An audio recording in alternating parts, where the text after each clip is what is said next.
Hello and welcome to the Dub Talks number 13. It's been a while since the last one, so let's get into it. As background footage, the P47, the German premium one, serves me well again. And yeah, um, the first point is that I again have 100 million silver lines. That's a nice border that I'm above. And again, I have all the tanks and planes that you can research, and from rank 1 to rank 4 in all nations, all those vehicles are upgraded. Rank 5 is really a long way to get through, especially because I refuse to play jets for so long, or high tier tanks are not that enjoyable for me.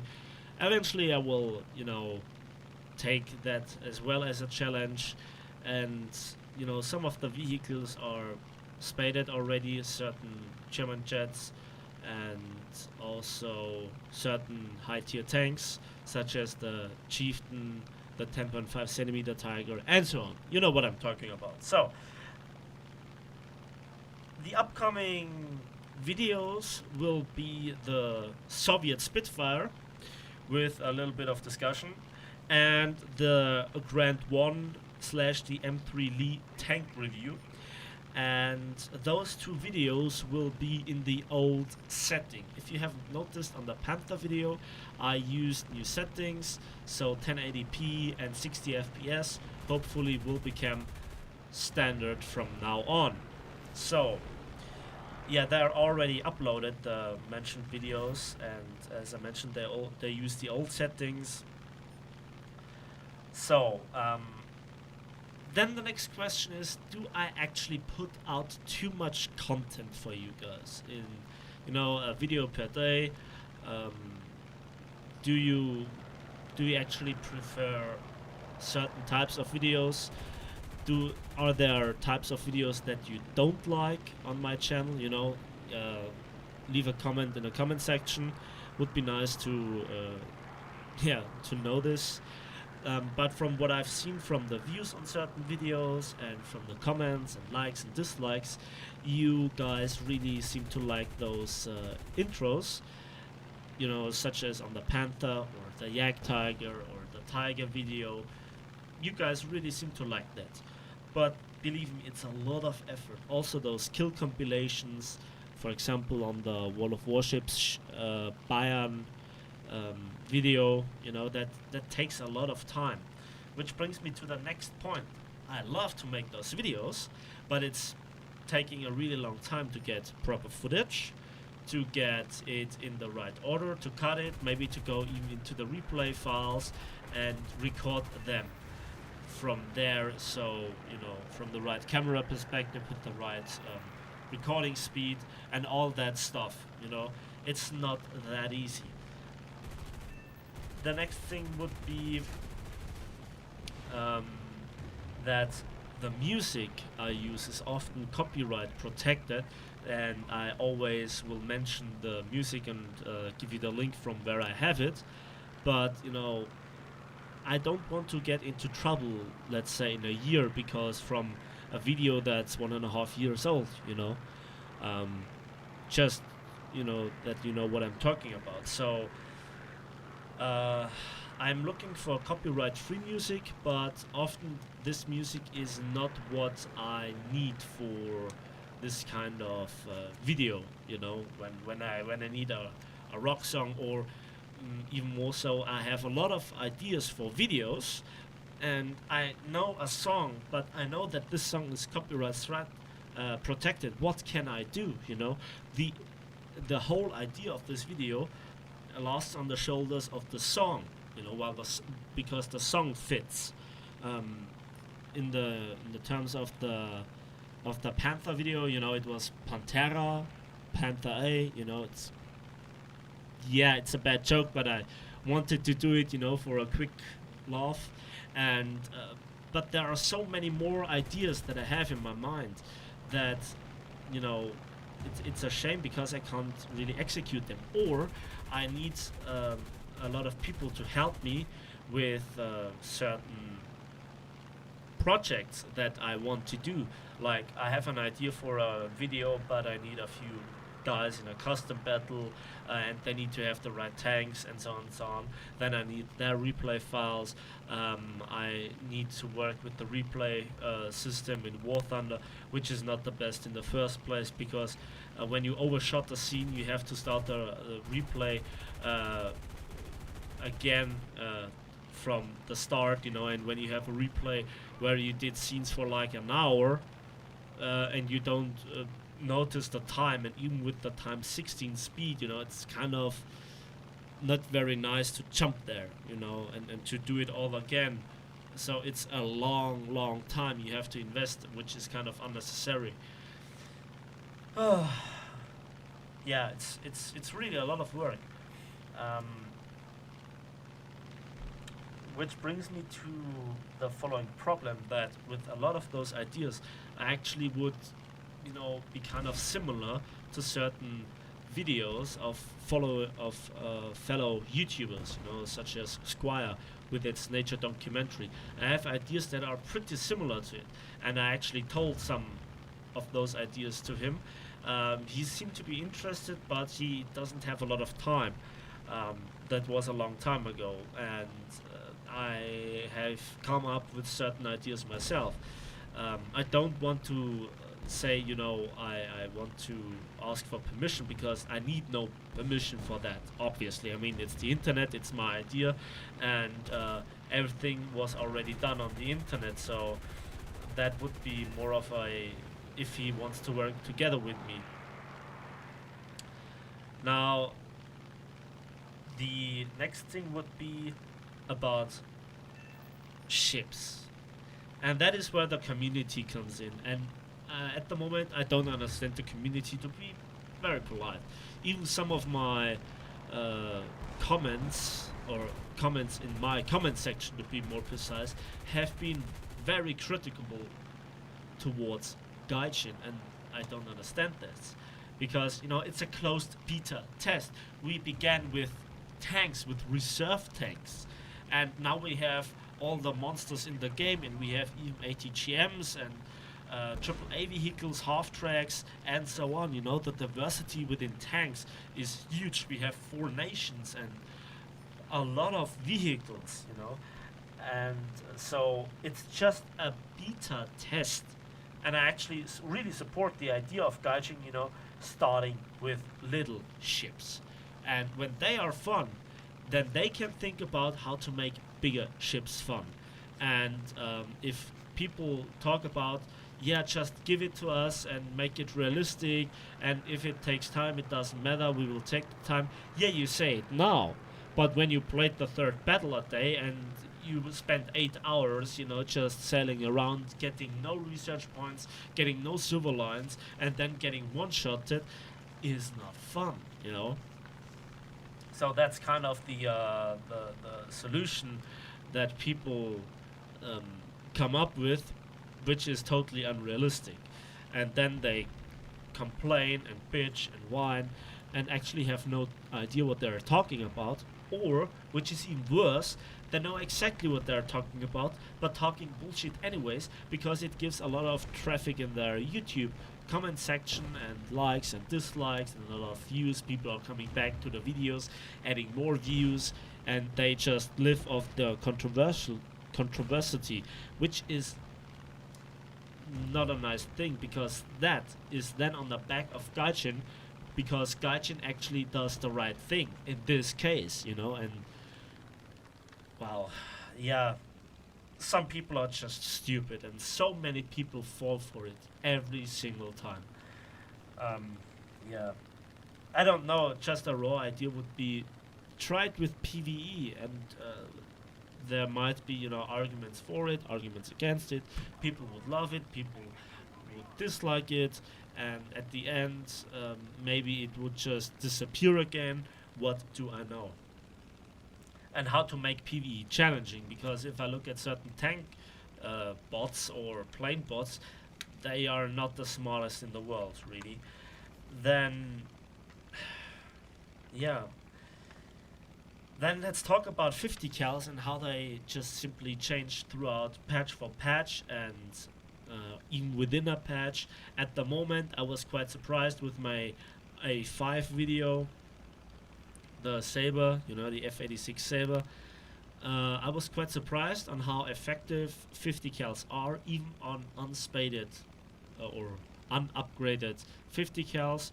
Okay, I had the belt, and also on this P47, I like them at the moment, but as far as I know, Gaijin, we had this exact performance of 50 cals numerous times throughout the lifetime of War Thunder, and then they have been buffed until they were ridiculously high, so they were one-shotting even the most armored enemy planes, and then they couldn't shoot down biplanes in the next patch because they were nerfed into the ground.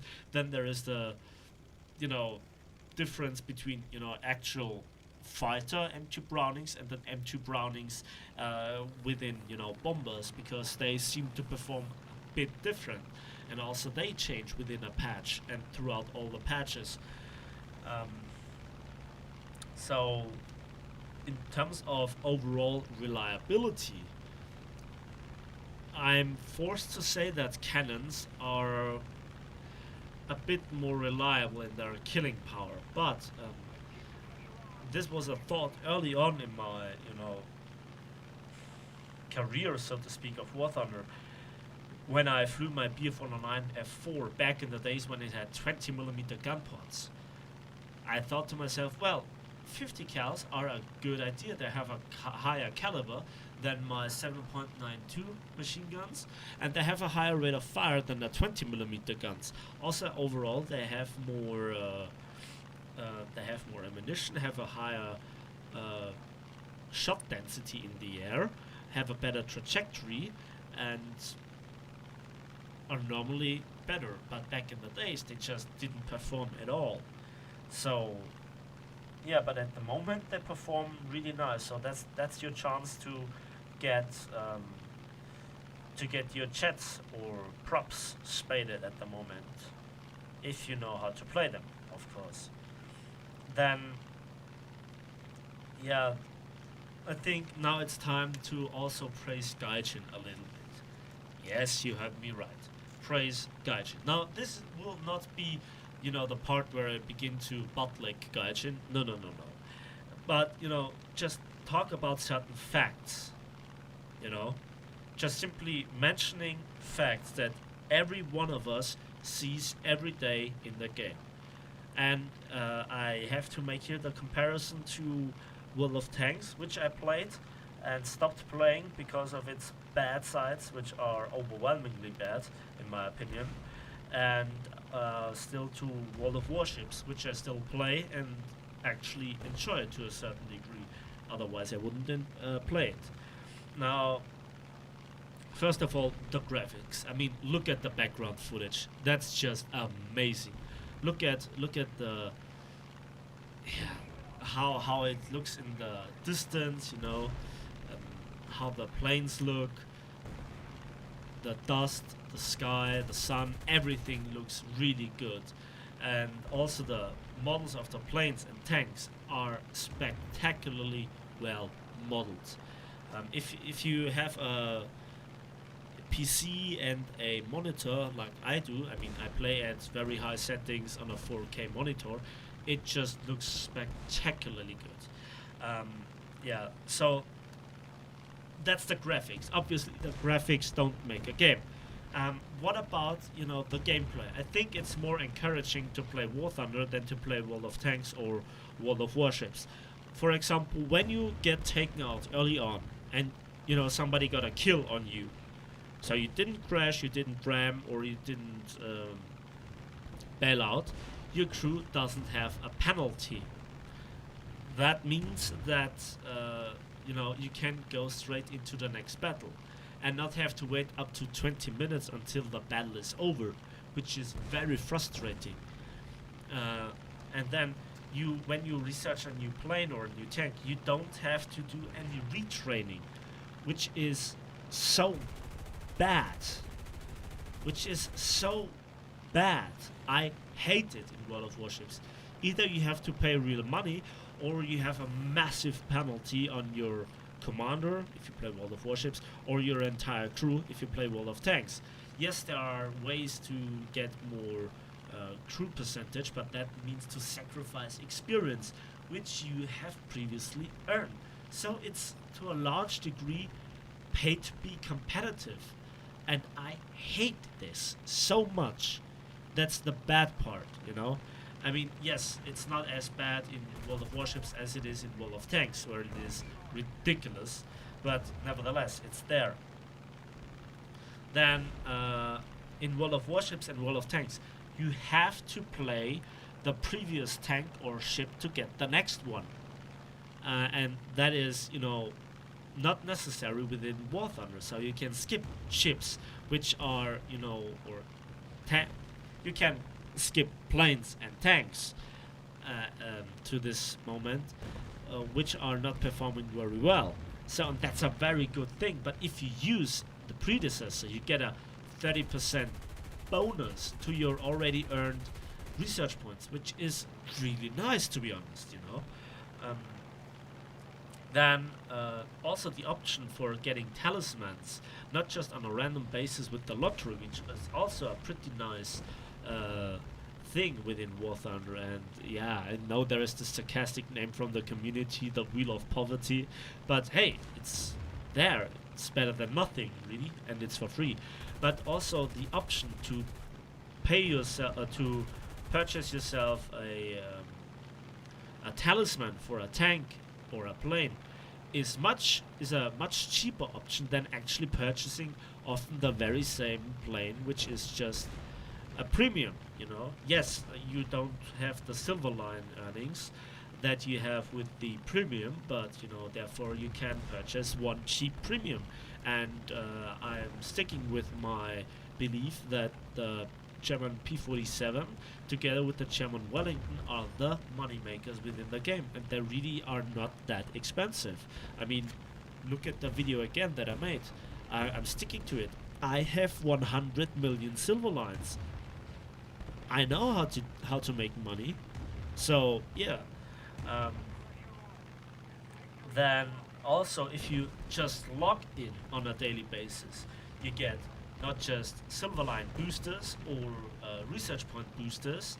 You also have the chance to get, I think, every 2 weeks to get a Golden Eagle battle wagers or certain orders, also within the lottery, and sometimes silver lines for free after each match or after some matches.